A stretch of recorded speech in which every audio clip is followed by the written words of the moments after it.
Hi. So, Min Heejin's press conference is done. She primarily discussed the temporary injunction that the court granted her, preventing Hive from exercising their voting rights to fire her, at least for the moment. She answered some questions from the reporters about the future of New Jeans, Adore, her future, and her relationship with Hive. Okay, so this is just a quick reaction. Some of the major red flags that I observed, some of the questionable things that she said, some of the things that I agree with that she said. Okay, I may or may not do another one depending on certain circumstances, but let's start. She claimed victory. It sounded like in her head that the temporary injunction that the court gave her is final and that she prevailed on all accounts and that's it, period. And it could be one of three things. Maybe in her head it really is final. She did say that she doesn't think long term, and so probably her vision limits her idea of what's actually happening to the short term. And for her, the temporary injunction is all that she can see for now. It could also be that she's very, very tired, which she mentioned several times, and she can't think anymore. And for her, this is it. She got temporary injunction. She's still the CEO. Okay, that's victory for her. Or it could be a communication strategy. She needs to communicate to her supporters so that they will be pumped and inspired that she got what she wanted, and also probably to salvage whatever is left of her reputation. But whatever, whoever, anybody in the corporate world worth their salt would know that this is just the beginning. The mere fact that Hive actually dismissed two board members that she appointed and put their own is just the beginning. So she is going to be kept on a shorter leash. I am assuming, I'm going to anticipate that there's going to be some major changes within the company. The CEO thing, a co-CEO was actually discussed here. They asked her about that, and I'm going to talk about that later. But yeah, this is just the beginning. It's going to be a much shorter leash, and whatever control she used to have and independence that she used to have, that's not going to happen anymore. They partly acknowledge that replacing the board members with their own, Hive replacing the board members with their own, isn't really a violation of the court decision. They didn't say it directly, but they implied that if they make a move to fire her, that's when they're going to file another injunction. But it seems that for now, they're not going to do anything. I think they know that it's not a violation of the court decision. They were very careful not to mention the part of the decision of the court that says she actually did things that betrayed Hive. She did things that would make Hive lose their control over Adore. But the court said you can't fire her as the CEO of Adore because she didn't damage Adore. She betrayed Hive, but she didn't damage Adore. And so that was a very interesting part for me. But they also, so they did not mention it. They also didn't deny it. The word betrayal was mentioned, but they weaved their way out of it. They also didn't deny that the Kakao Talk messages that went out were real. They just said that it went out without their permission, but they did not deny that it was real. Which brings me to the point that I have a niece whom I help raise. And if anybody says that to my niece, it's going to most likely be World War III. Or if I find it in my heart to forgive, I probably will. But I will never ever trust my child to somebody who called my child those names.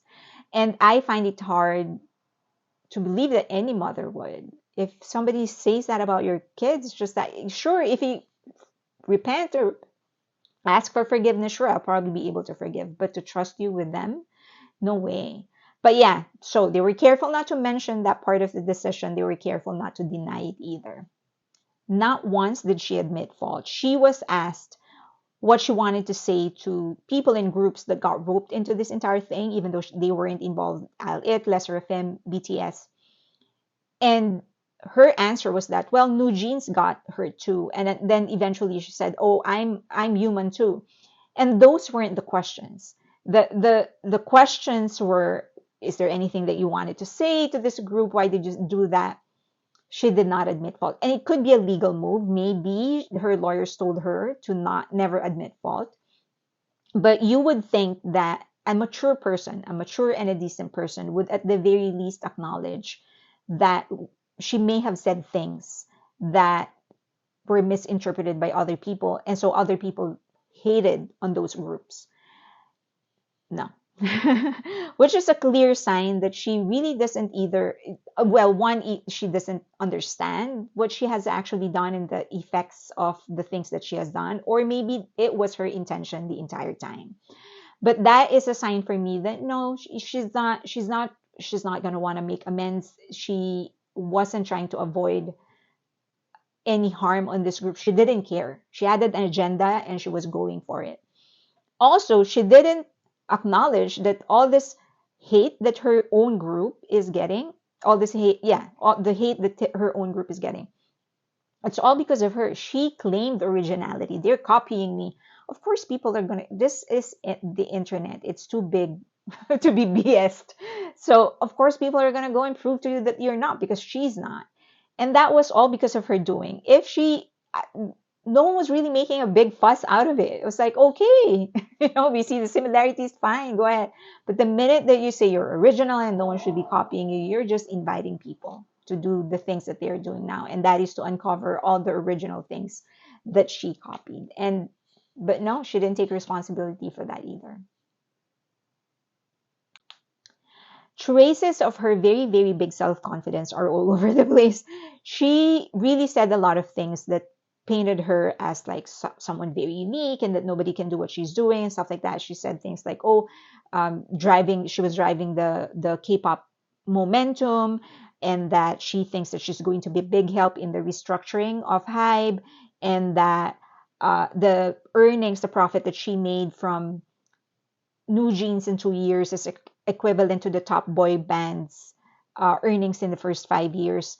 And she never once acknowledged that all of the things that she was able to do, she was able to do because of the other things that came before her, because of Hybe, because of BTS, because of the momentum that all of these other groups started internationally and globally. No acknowledgement of that.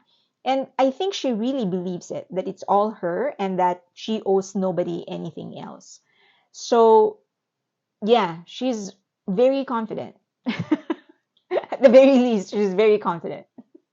She still played the victim card. I thought that at some point she was going to say something positive about the Hype. And I think one of the reporters actually asked her about it, but she didn't say at any point, she didn't say anything good about Hype.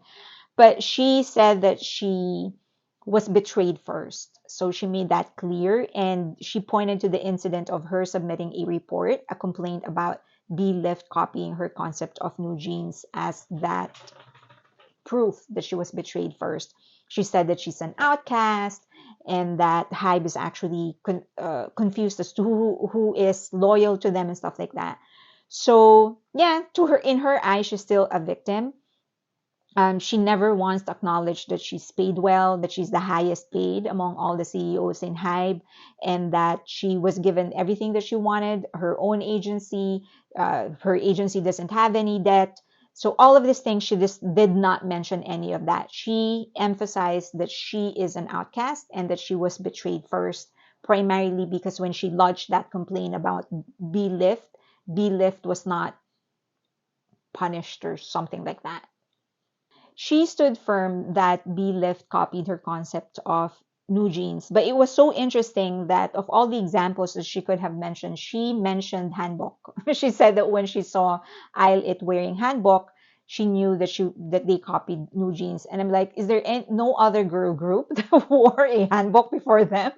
Of course not. They always wore. That's their national costume. Of course, everyone's gonna wear it. But yeah, she just stood firm that they copied her. Later on in the press conference, she said that she was going to stop talking about it for now, but that if anything happens again, she was going to call their attention again. So she sort of alluded to her putting that aside for now, but if she feels she's copied again, that she would say something again.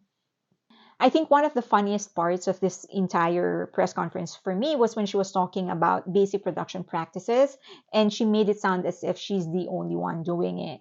So she talked about being able to save money by using her brains and creativity. She was talking about planning it well so that you can take as many shots as you can, so that you can repurpose it, not working at night because at night you pay people more, night differential and double pay and overtime pay and stuff like that. And these are basic production practices. Those are the things that you need to do. You do need to plan well. That's one. She also talked about like finding a country where the content will not be leaked, even though they will be able to shoot freely. And so it's just that because it's rarely talked about, no one really talks about the basic production practices, and she's one of the few who's actually done it. It feels like it's really unique when it's in fact no, it's just basic. Everybody does that. And actually that's one of the reasons many artists are actually able to come out with their own documentary, they'll have their own series, and it's all using the same material, right? From Beyonce to Taylor Swift to BTS, they're all doing those things because they plan it well and because they shoot as much as they can because they're efficient. But yeah, but she emphasized that you need to use your brains to be efficient. So New Jeans is actually performing in different campuses and different universities, and they decided Adore, according to her, it's her. Min Heejin was the one who decided to donate their fee to charity, which is a great thing that should be commended, and I hope that they could do more. However, the fee is not a lot, so I hope they're supplementing it. But maybe they are. They're just not saying it, so we don't know. But she made it sound as if this is something so difficult to accomplish because Hive is not cooperating. She made it sound like that. Like, oh, this is what happens if they cooperate and blah, blah, blah. I'm like, Bigot and BTS are two of the biggest contributors to UN, UNICEF. And it's not just them. I mean, this has been done so many times before by other groups, all the way to the first generation of idols. They've been doing this. So again, it goes back to her making it sound as if she's doing something different when she's not. Co-CEO, it was actually asked, one of the reporters asked, what if Hive appoints a co-CEO or whatever, or has it ever been raised or talked about? And her lawyer said that there doesn't seem to be anything in the agreement that Min Heejin signed with Hive that prevents Hive from actually appointing a co-CEO. But Min Heejin seemed like she doesn't like the idea. She said, oh, it could be a breach. But as I've said in the opening, the mere fact that Hive actually appointed their own board and dismiss the other two is a sign that they're going to be keeping her on a shorter leash. It could be that they will appoint a co-CEO, or it could be something that they've already mentioned. Hive said that in all subsidiaries, the production or creatives, that's separate from the business side, except in Adore. So maybe that's a restructuring thing that they will be doing. They will separate the production and creatives from the business side of things. So that's one, or they could just appoint a co-CEO. I'm not sure. But one thing is for sure, they're going to be keeping her on a shorter leash. So all the independence that she used to enjoy, that's not going to be the same anymore. And she acknowledged that. In the latter part of the press conference, she said that she's not looking for that anymore, and she knows that it's not going to happen. But she just wants to be able to do the things that she planned for New Jeans. She smiled a whole lot more, and she really looked relieved, and probably she is. I mean, she was able to keep her job at least for the time being. But there's a lot in that press conference that just showed that she isn't where she's supposed to be mentally, emotionally. This is not the mindset that you would want leading a company that you know BTS and Bang Shiyuk and all these other few people built from the ground up. She never acknowledged the contribution of those people in her success, in the success of Adore, and the success of New Jeans. She never acknowledged maybe some of the things that she did drove hatred towards the groups that never had anything to do with this anyway. So it's all about her. It's all about her success. It's all about what she can do. Still not the kind of person that I would want in a company that I will be working in, or let alone own. So let's see what's going to happen. It's going to be interesting. For sure, Hive is going to keep her in a shorter leash. And all the other control, the kind of control that and independence she used to have, that's gone. Which she acknowledged. She said that she's not expecting that. She just wants to be able to do the things that she needs to do. But yeah, either they're going to appoint a co-CEO or they're going to restructure Adore. Let's see what's going to happen. As I've said, that's just a quick reaction. Maybe I'm going to do another one. Let's see. But I would love to hear yours. What are your thoughts in that interview? If anything stood out that I missed, um, let me know in the comment section. I would love a conversation. To everybody who if you are rooting for her, go ahead, just be respectful. Don't call people names. So, but other than that, you can say whatever it is that you want to say in the comment section. Thank you so much, and I hope that you can give this video a like, subscribe, and hit that notification button, and share the video if you can. Also, please follow me on Patreon, follow me on X or on Twitter, and on IG. Thank you.